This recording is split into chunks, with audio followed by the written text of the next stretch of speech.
특별한 한 해는 무엇으로 알 수 있을까요? 특별한 한 해가 이제 되었다라고 하는 것은 제가 볼 때 한 해를 다 지나고 연말에 되돌아봤을 때 기쁘고 감사한 일이 많다면 그거야말로 특별한 한 해입니다. 그러나 반대로 한 해를 다 돌아봤을 때 올해도 그냥 지나가 버렸네, 올해도 의미가 별로 없었던 것 같아, 내가 무엇을 했느냐라고 후회만 남긴다면 그건 특별한 한 해가 될 수 없을 겁니다. 그런 면에서 후회보다는 감사가 넘치고 고백이 넘칠 수 있는 2020년 특별한 한 해가 되도록 오늘 첫 단추를 잘 끼고 새해 첫날부터 주님 앞에서 새로운 출발을 잘 하는 것이 중요할 것입니다. 그러려면 무엇보다 시간을 소중하게 여겨야 됩니다. 인생을 의미 있게 살려면 나에게 주어진 시간이 어제 있었던 시간이고 오늘도 반복되는 똑같은 시간이다라고 느끼는 사람은 절대로 그 의미 있는 삶을 살아갈 수가 없는 것입니다. 그러니까 반복되는 지겨운 날이 아니라 오늘이라는 이 날이 얼마나 소중한 날인가를 몸소 깨닫는 사람이 시간을 의미 있게 살아갈 수 있습니다. 책을 읽는 중에 예인수녀님의 그런 이야기가 좀 나왔는데요. 예인수녀가 중병을 얻게 되어서 그 병치레를 하다 보니까 하루하루 사는 게 너무 힘들어서 이제 지쳐버리니까 어떤 일이 일어나는가 하면 삶의 의욕을 잃어버린 것입니다. 하루하루 살아가기도 힘들고 무기력하게 살아가고 그 마음에서 감사도 잃어버렸는데, 그런 무기력한 삶을 계속 살다가 어느 순간에 누군가 했던 말이 그 마음에 팍 깊이 박혔습니다. 내가 허송세월하고 있는 오늘은 누군가에게는 간절했던 내일이다 라고 하는, 여러분 한 번쯤은 들어봤을 그 문장이 그 참 이렇게 의미 없이 보내는 그녀에게 그 말이 깊이 다가왔던 것입니다. 그 말을 다시 한 번 더 마음에 받아들이자 인생을 바라보는 태도가 바뀐 것입니다. 일상의 소소한 것들도 감사할 수 있게 되고 기적으로 다가오게 되고 감사와 행복을 되찾게 되었다라고 하는 그런 이야기를 읽었습니다. 우리도 똑같습니다. 우리에게 오늘은 어제와 똑같아, 또 내일도 똑같은 하루가 기다릴 것이다 라고 하는 생각하는 사람과 이 오늘이라는 시간은 누군가에게는 너무나 간절했던 내일이라고 하는 그런 마음으로 사는 사람과는 그 삶을 살아가는 수준과 느낌과 태도가 다를 수밖에 없는 것입니다. 여러분의 삶의 시간들, 남는 게 시간밖에 없다 그런 자세가 아니라 내가 살아갈 날들이 정말로 소중한 날들이고 오늘이야말로 주님이 내게 맡겨주신 행복한 하루가 되어야 된다라고 여기면서 시간을 의미 있게 살아가는 것, 이게 바로 우리의 일생을 특별한 날로 만드는 비밀이다라고 생각을 하는 것입니다.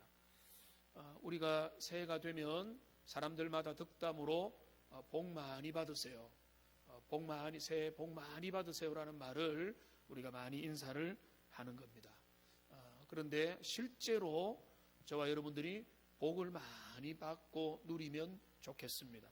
하나님이 만복의 근원이 되시고 하나님은 여전히 우리에게 복 주시기를 원하고 하나님의 복을 받고 그 복을 계속해서 누릴 수 있는 그런 인생이 우리가 되면 좋겠는데요.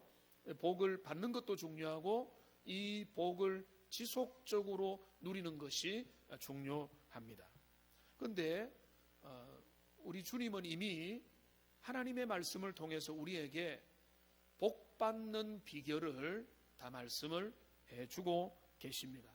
한 번도 아니고 누차 강조해서 여기에 너희의 복이 있다, 너희가 행복한 삶의 비결은 여기에 있다라고 하나님은 분명히 우리에게 말씀을 해주고 있는 것입니다.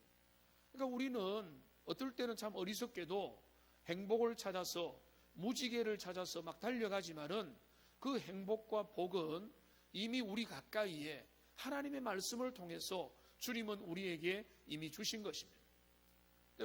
이제 여기에 복이 있다.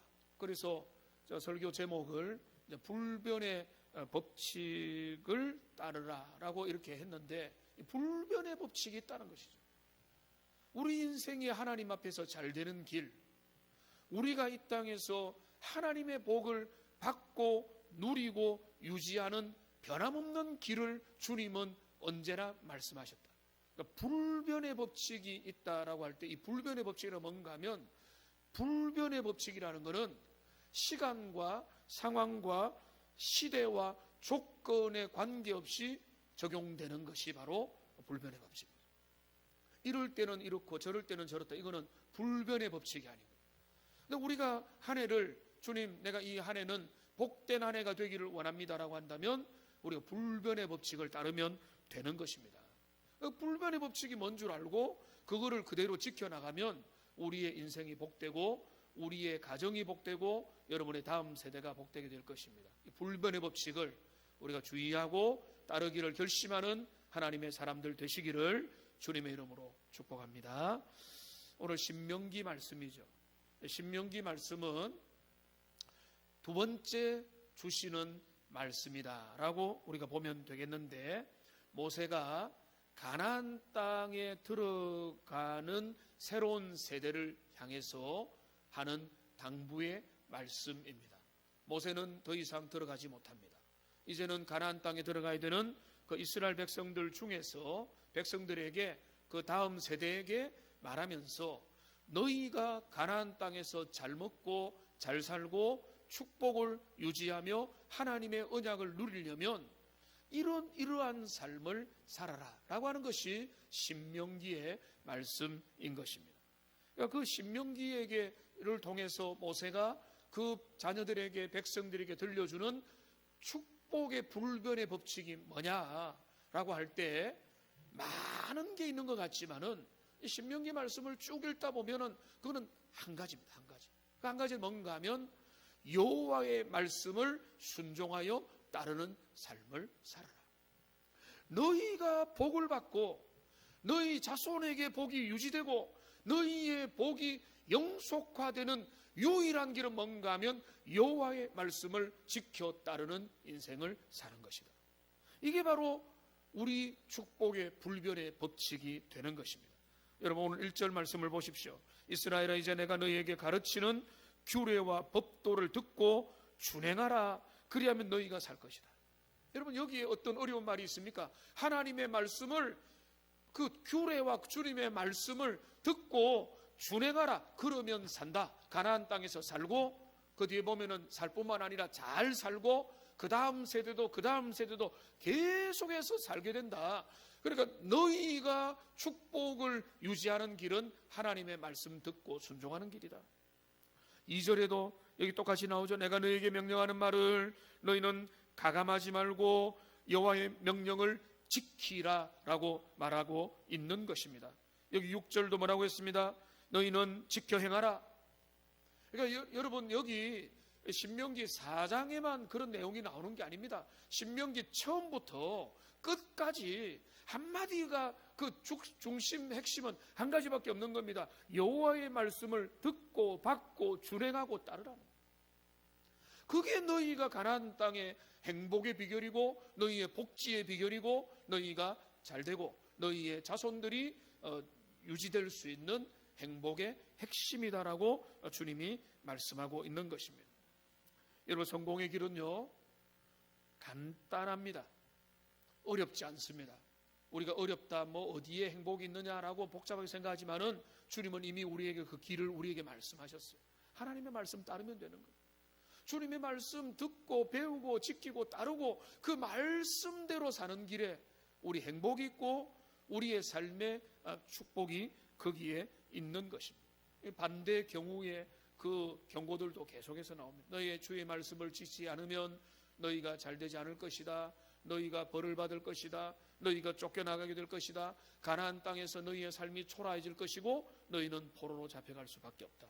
그 이야기를 신명기가 다 하고 있는 것입니다. 중요한 것은 이 법칙이 이 가나안 땅에 들어가서 잘되고 복받는 그 법칙이 오늘날 우리에게도 그대로 적용이 된다는 것입니다.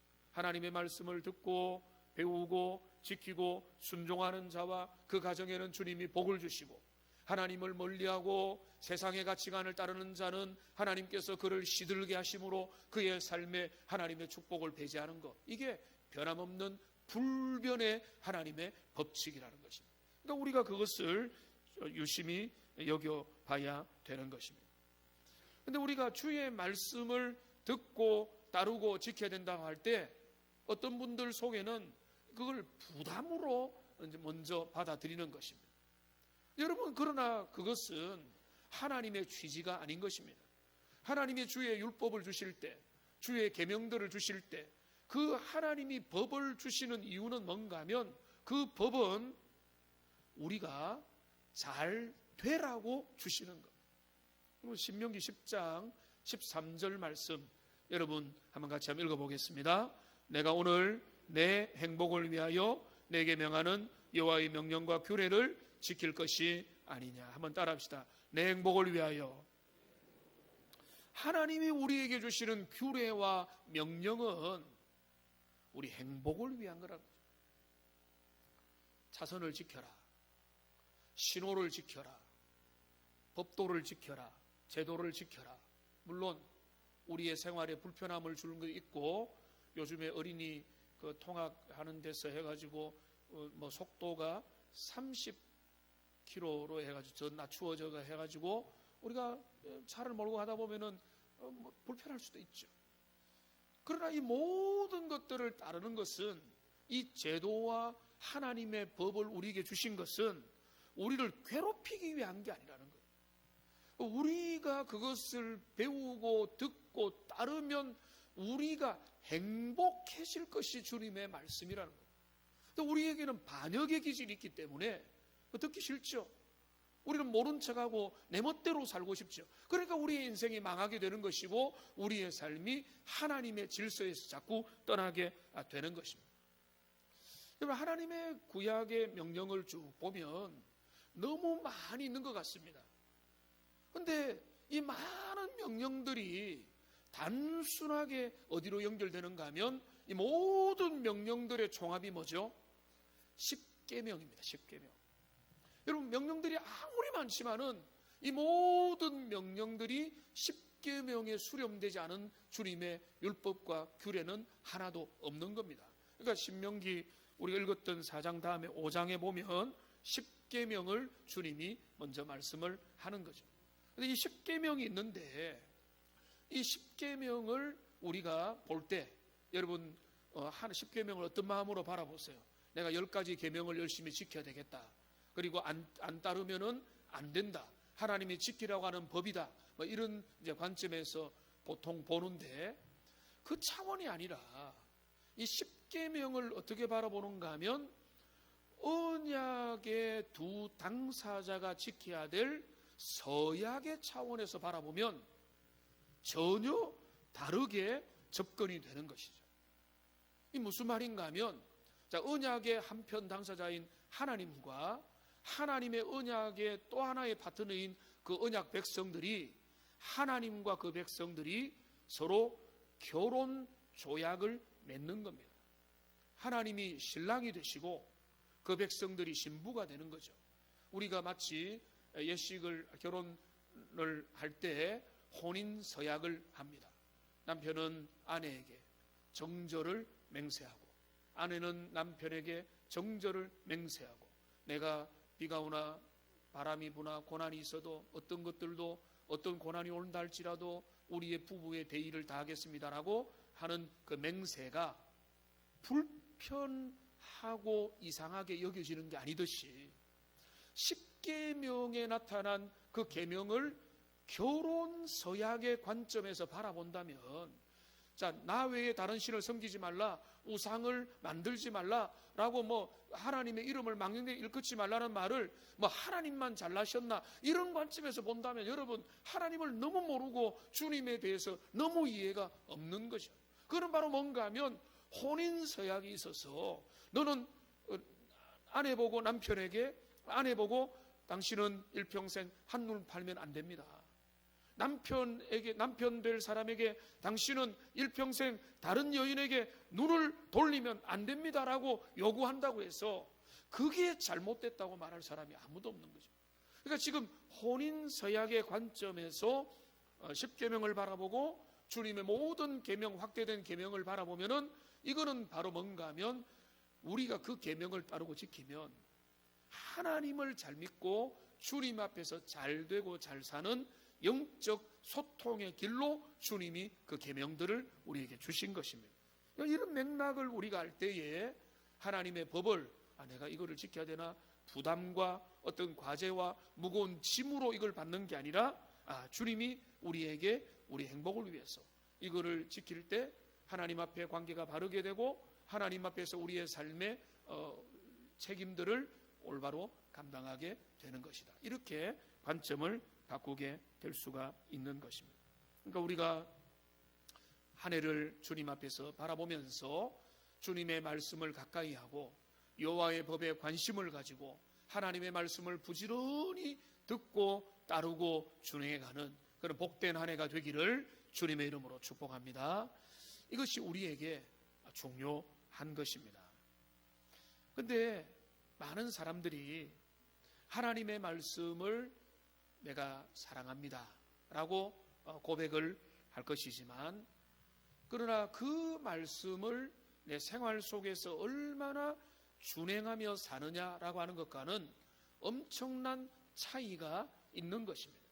그거는 마치 축구 경기를 관람하면서 훈수를 두는 것과 내가 직접 축구장에서 뛰는 것과의 그 차이에 버금가는 것입니다. 머릿속의 생각으로는 내가 하나님의 말씀을 사랑합니다라고 하지만은 실제의 삶을 속에서는 하나님의 말씀을 떠나 있거나 무관심한 경우들이 상당히 많이 있을 수가 있는 것입니다. 그러면 우리가 매 순간 어떻게 해야 하나님의 말씀을 사랑하고 그 주님이 주시는 축복의 원리인 하나님의 말씀을 준행하는 삶을 살 수 있을까? 오늘 주님은 우리에게 몇 가지로 그거를 말씀하는 겁니다. 축복의 비결은 불변의 법칙입니다. 여호와의 말씀을 따르고 순종하면 되는 겁니다. 끝입니다. 더 이상의 요구도 없습니다. 하나님의 말씀대로 살면 되는 겁니다. 그런데 그 말씀대로 산다는 것의 진짜 의미가 뭐냐라고 할 때 그 말씀대로 산다는 의미에 대해서 오늘 신명기는 몇 가지로 풀어주고 있는데요. 그 몇 가지를 우리가 살펴보겠습니다. 먼저는 뭔가 하면 하나님의 말씀대로 사랑하는 사람이 보여줘야 될 첫 번째 조건은 뭔가 하면 하나님을 사랑하는 마음으로 주의 말씀을 가까이 해야 되는 것입니다. 우리가 말씀을 사랑하는 그 근본적인 것은 뭔가 하면 주님을 사랑하고자 하는 그 열정입니다.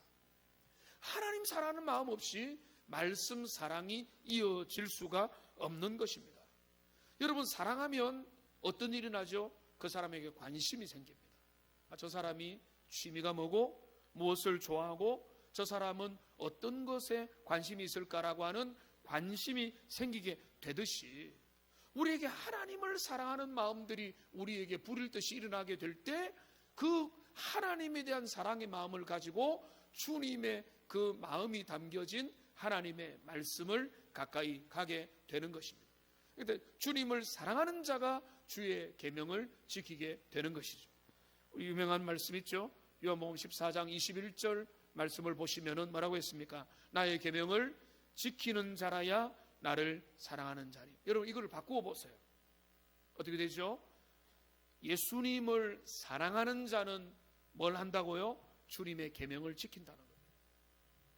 하나님을 사랑하는 자가 주님의 계명을 지키게 되어 있는 겁니다. 사랑한다 말만 하고 바람 피우고 딴짓하고 엉뚱하게 하고 책임을 다하지 않고 사랑을 표현하지 않으면 그거는 가짜 사랑인 거죠. 주님을 사랑합니다라고 하는 그 마음이 진심이 된 자는 주의 계명을 지키는 자가 되는 겁니다. 여러분, 여기 오늘 우리가 읽었던 4절 말씀을 보십시오. 모세가 가나안에 들어가는 백성들에게 말합니다. 오늘 너희의 하나님 여호와께 붙어서 떠나지 않는 너희는 오늘까지 생존하였느니라.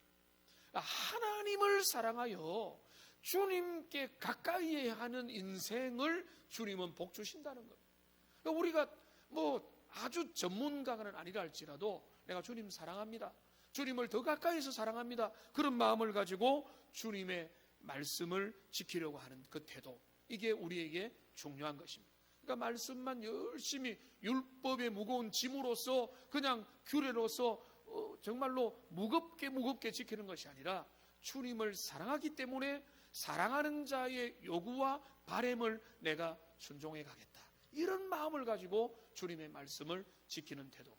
그러니까 하나님을 사랑하는 그 마음이 우리에게 1년 동안에 채워져 가야 되는 것입니다.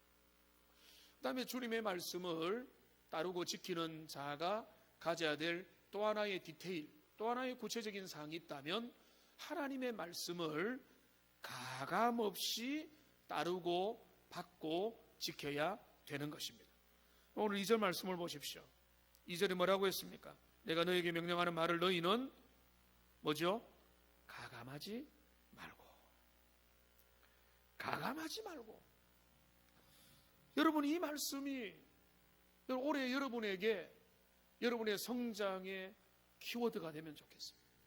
하나님의 말씀을 가감없이 받아들이는 여러분들이 되시기를 소망합니다. 내가 받고 싶은 거 받고, 이거는 내 스타일이 아니야, 이거는 내게 부담이 돼, 그래서 버리고, 그렇게 하면은 안 되는 것입니다. 하나님의 말씀을 우리가 받을 때는요, 가감없이 이 말씀이 나를 살린다, 이 말씀이 나를 바꾼다, 이 말씀이 나를 훈계하고 교훈한다 생각하면서 가감없이 우리가 편집하지 말고 우리가 수정하지 말고 주님의 말씀을 가감없이 받아들이는 것, 그게 바로 말씀을 따르는 태도인 것입니다. 여러분이 가감없이 주님의 말씀을 받는다는 말을 다른 말로 하면은 이것이라고 봅니다. 신명기 5장 32절에 보면 같이 한번 읽어보겠습니다. 그런즉 너희 하나님 여호와께서 너에게 명령하신 대로 너희는 삼가 행하여 좌로나 우로나 치우치지 말고. 여러분, 여기 보면 똑같은 말이라고 보거든요. 가감하지 말라는 말과 좌로나 우로나 치우치지 말라. 여호수아 1장 7절 8절에도 주님이 가나안 땅에 들어가는 여호수아에게 뭐라고 했습니까? 오직 강하고 극히 담대하여 나의 종 모세가 내게 명령한 율법을 다 지켜 행하되 우로나 좌로나 치우치지 마라. 그리고 8절을 보십시오. 이 율법책을 내 입에서 떠나지 말게 하고 주야로 그것을 묵상하여 그 안에 기록한 대로 다 지켜. 여기 가감하지 말라는 말은 우로나 좌로나 치우치지 말라라고 하는 것입니다. 저는 솔직히 우리나라를 크게 걱정하고 있습니다. 많은 분들이 걱정하고 있는데, 여러 걱정되는 현실 중에 하나는 말씀의 진리보다 이념이 편향되는 경우들이 더 많아지고 있습니다. 여러분, 이념이 우선입니까? 말씀이 우선입니까? 하나님의 말씀 앞에서만 여러분의 삶을 재단해야 됩니다. 극좌든 극우든 여러분, 그것이 여러분이 말씀보다 더 앞에 가면 안 되는 겁니다. 여러분, 주님의 말씀을 따라야지 그 좌로나 우로나 치우치면 안 되는 것을 주님이 말하는데, 우리나라에 보면은 이 양극단들이 있어서 그 극단들이 사회를 얼마나 많이 몰아가고 있는지 모르겠습니다. 이거 위험한 것입니다. 그 사회를 따르는 기독교인들은 성경의 가치를 따라서 말씀이 말하는 대로 더 가고 성경을 모든 우리의 사상과 이념보다 더 높은 자리에서 세워가야 되는 것입니다. 여러분, 성경은 보수입니까? 진보입니까? 성경은 보수도 아니고 진보도 아닙니다. 여러분, 성경에는요, 보수적인 내용들이 많이 나옵니다. 말씀을 지켜라, 붙잡아라, 유지하라, 견고하게 붙잡아라, 가정을 지켜라, 하나님의 교회를 지켜라, 윤리를 지켜라, 분명히 보수인 겁니다. 성경에는 예수님은요, 때로는요 성전을 허물어라, 세술은 세부대에 담아라, 그 시대의 파격적인 이야기도 하시기 때문에 우리가 재단할 수 없는 겁니다. 하나님의 말씀을 우리의 수준에서 제한해가지고 우리의 어떤 사고와 사상과 어떤 철학과 거기에 가다두리는 순간 주님은 제한돼 버리고 하나님의 진리는 축소돼 버리는 거예요. 우리가 좌로나 우로나 치우치지 말라는 말은 주님의 말씀이 우리의 삶의 유일무이한 표준이 되도록 너희가 살아라 라고 하는 의미가 되는 것입니다. 그러니까 주님이 말하는 겁니다. 너희가 하나님의 말씀을 지킬 때 가감하지 말라. 원하고 싶은 것 넣고 필요 없는 것을 빼려고 하는 것을 너희의 임의로 하지 말라. 우리가 주님 앞에서 말씀대로 살려면 그런 자세가 필요한 것입니다. 그 다음에 세 번째로 하나님의 말씀을 따르는 삶이 불변의 법칙이라면 그 말씀대로 따르기 위해서 어떻게 살아가야 되느냐? 세 번째로는 중요한 것은 뭔가 하면 그거를 지속적인 습관으로 만들라는 것입니다. 거룩한 습관을 형성해서 하나님 앞에 구호로만 내가 말씀에 관심이 있다라고 하지 말고 그 주님의 말씀을 내 삶의 날마다의 생활 속에 끌어내려서 그 말씀을 지켜라 라고 하는 것입니다. 오늘 여기 계신 여러분 모두에게 물어본다면, 여러분 말씀을 사랑합니까? 라고 물어본다면 100이면 100 전부 다 내가 말씀을 사랑합니다 라고 말을 할 것입니다. 여러분 말씀을 사랑하는 거하고 날마다 주님의 말씀을 가까이 하는 거하고는 천양지차의 차가 있는 것입니다. 그 우리의 신앙의 실력입니다. 우리의 신앙이 하나님 앞에서 더 복된 길로 가려면 내가 말씀을 사랑합니다 라고 하는 구호로 끝내면 절대로 안 되고, 내가 주님의 말씀을 사랑하기 때문에 나는 날마다의 단계에서 매 순간순간마다 주님의 말씀을 지키고 살아갑니다 라고 하는 그런 자세가 우리에게 중요한 것입니다. 여러분 5장 28절쯤으로 한번 가보십시오. 5장 28절쯤에 가면 여기 28절에 보면 하나님께서 이 백성이 하나님에게 하는 말을 들었다라고 말을 하고 있습니다. 하나님이 그 백성들의 말을 들었다는, 백성들이 자기들끼리 하는 말을 들었다. 근데 그 말이 뭔가 하면 내가 우리의 주의 말씀을 잘 따르겠습니다 라고 하는 그런 말입니다. 앞에 있는 그 이제 내용이 나오는데요, 하나님이 말씀하는 거예요. 28절 뒤에 보면은 그 말이 다 옳도다. 그 말이 다 옳도다 말하는 거면 너희가 하는 말이 맞다. 우리가 주님의 말씀 따르겠습니다라고 하는 말이 맞다. 그런데 그 다음 말씀을 보시면은 29절에 그들을 향해서 하나를 첨부하는 건데 뭐라고 첨부하는가 하면은 다만 그들이 항상 이 같은 마음을 품어 나를 경외하며 내 명령을 지켜서 하나님 앞에서 살아라 라고 말하는 것입니다. 이 말이 무슨 말인가 하면 이런 것입니다. 우리가 그 신년 예배를 드리고 오늘도 예배를 드리면서 목회자의 설교를 듣고는 하나님 말씀대로 살겠습니다, 주님을 사랑하겠습니다라고 아멘하고 다짐했을 때 주님이 말하는 겁니다. 너희가 아멘했느냐? 너희가 다짐했느냐? 그 말이 맞지만 그거로 너희의 축복이 이어지는 게 아니라는 거예요. 우리에게 축복이 이어지려면 여기 뭐라고 했습니까? 다만 항상 이 같은 마음을 품으라는 거예요. 항상 이 같은 마음. 그러니까 우리가 구호로 주님 사랑합니다 외치는 것에서 끝나는 것으로 주님이 저절로 복을 주는 게 아니라 그 우리가 주님을 사랑하는 마음을 가지고 일상을 살고 날마다를 살고 하루의 시간에 주님의 말씀을 듣고 읽고 순종하고 날마다 주님의 말씀을 따르고자 결단하는 거룩한 습관을 너희가 만들어내어야 그 말씀을 따라 걸어가는 삶이 진정한 축복의 길이라는 겁니다. 우리가 주님의 말씀 사랑합니다라고 고백은 하지만은 그 사랑을 내게 보여달라라고 할 때 우리가 뭘 보여주겠습니까? 날마다 어떻게 내가 주님을 사랑하는 그 흔적이 뭐고 증거가 뭐고 우리의 삶의 실천이 무엇인지를 우리가 살펴봐야 되는 것입니다. 여러분, 예를 들어 올 한 해 내가 주님 성경을 일독하겠습니다. 여러분, 매번 일독을 결심하지만은 연말에 돌아보면은 이 핑계 저 핑계 되고, 내가 성경을 몇십 장 어느 정도 읽다가 말았던 기억이 있습니까? 여러분, 그게 여러분 실천력 부재인 겁니다. 신앙의 빈곤함인 겁니다. 내가 주님 사랑합니다, 성경 한번 읽어보겠습니다, 그 다음에 내용은 없는 거죠. 내가 일독을 하려고 한다면 어떻게 해야 됩니까? 그 답이 나와 있는 거거든요. 내가 주님 앞에 일독을 하려면 하루에 서너 장 읽고 주말에는 5장을 읽어야 일독이 가능합니다.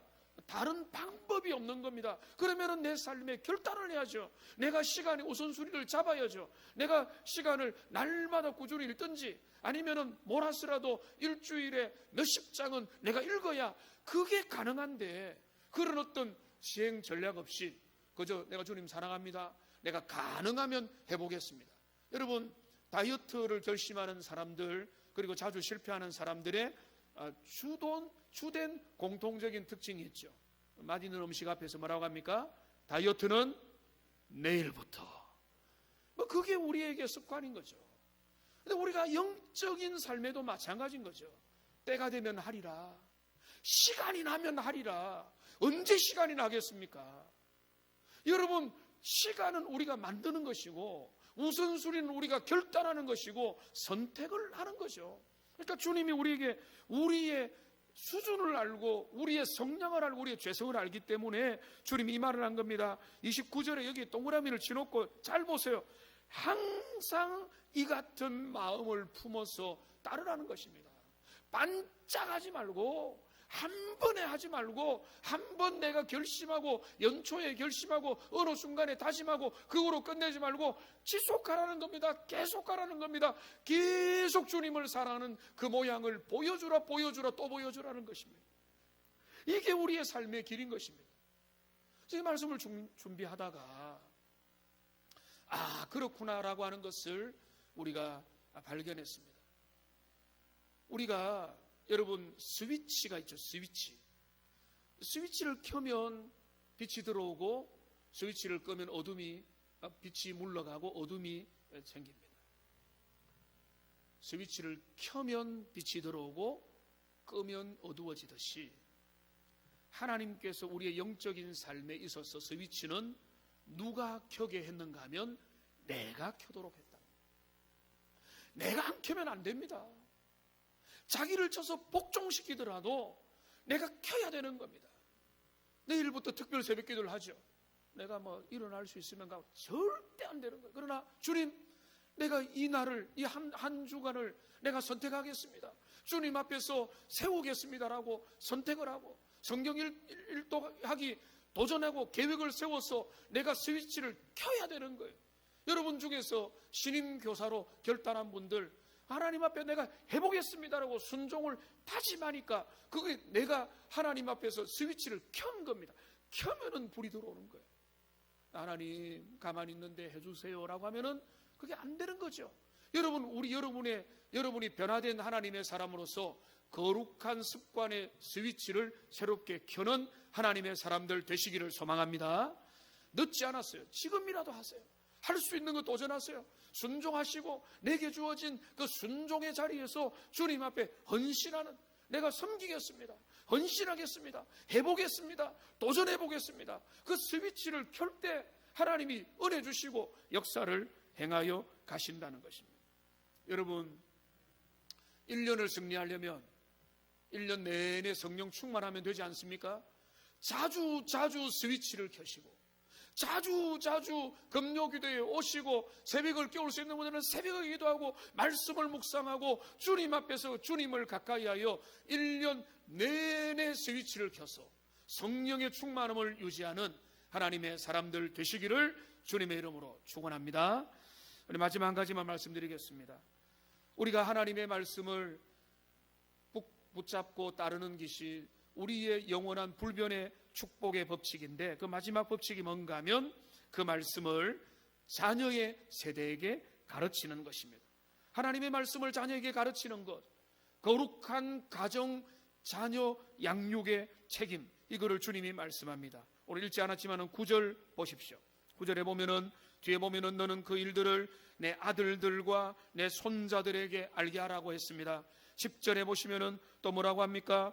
그 중간에 보면은 내가 그들에게 내 말을 들려주어 그들이 세상에 사는 날 동안 나를 경외함을 배우게 하며 그 자녀에게 가르치게 하리라 하면서 말씀하고 있는 겁니다. 축복이 영속되는 비결은, 여러분, 그 축복이 영속되는 비결은 자녀에게 축복을 가르치는 수밖에 없습니다. 여호와를 경외하는 법, 하나님을 따르는 법, 주님을 두려워하는 법, 하나님 앞에 예배하는 법, 주님 우선주의적인 것. 여러분, 자녀에게 무엇을 여러분 목소리를 높이고 있습니까? 목이 마르도록 자녀들에게 하는 말이 무엇입니까? 여러분, 신앙을 가르치고 신앙을 훈련하고 그들에게 신앙을 요청해야 되는 것입니다. 여러분, 오늘날 우리 시대가 점점 암울해지는 것은 다른 데서 이유가 있는 것이 아닙니다. 우리의 자녀 교육의 책임을 망각하고 자녀를 더 많이 낳지도 않고 그들을 자녀들에게 하나님의 말씀의 신앙 양육을 점점 멀리하다 보니까 오늘날 우리에게 위기가 찾아오고 있는 것입니다. 여러분, 우리에게 하나님의 말씀을 내가 자녀에게 부지런히 가르쳐야 되는 것입니다. 예배하는 법을 가르치십시오. 그러려면 내가 먼저 주님을 온전히 예배하는 법을 내가 배워야 되는 겁니다. 주일을 빠져먹고 놀러 다녀서 하나님 앞에 예배도 하지 않는 법을 자녀들과 함께 생활하는 것을 자녀가 보면서 어떤 생각을 하겠습니까? 물질을 하나님 앞에 귀하게 여기는 법을 자녀들 앞에서 보여주십시오. 모를래 할 필요가 없습니다. 이렇게 우리는 하나님을 예배하기 원한다, 이렇게 주님을 사랑하기 원한다, 자녀에게 가르쳐 가야 되는 것입니다. 주님의 일이라면 내가 누구보다 먼저 앞장서는 법을 가르쳐 줘야 되는 것입니다. 인생의 제일의 우선순위는 하나님께 있고 주님의 나라에 있다는 것을 자녀에게 가르쳐야 되는 것입니다. 이 말씀을 정리하겠습니다. 불변의 법칙이 있습니다. 변하지 않는 법칙이라는 겁니다. 어느 시대나 통용하는 축복을 영속하는 불변의 법칙이 있는데요, 제가 자료를 찾아보니까 깜짝 놀란 게 1955년에 있었던 100대 기업 중에 지금까지 생존한 그룹이 몇 개인 줄 아세요? 7개입니다. 7개. 나머지 기업 다 사라졌어요. 여러분, 영원한 거 없습니다. 주님이 우리에게 경고하십니다. 너희가 가나안 땅에 들어가서 복을 받고 누리고 잘 사는 비결은 하나밖에 없다.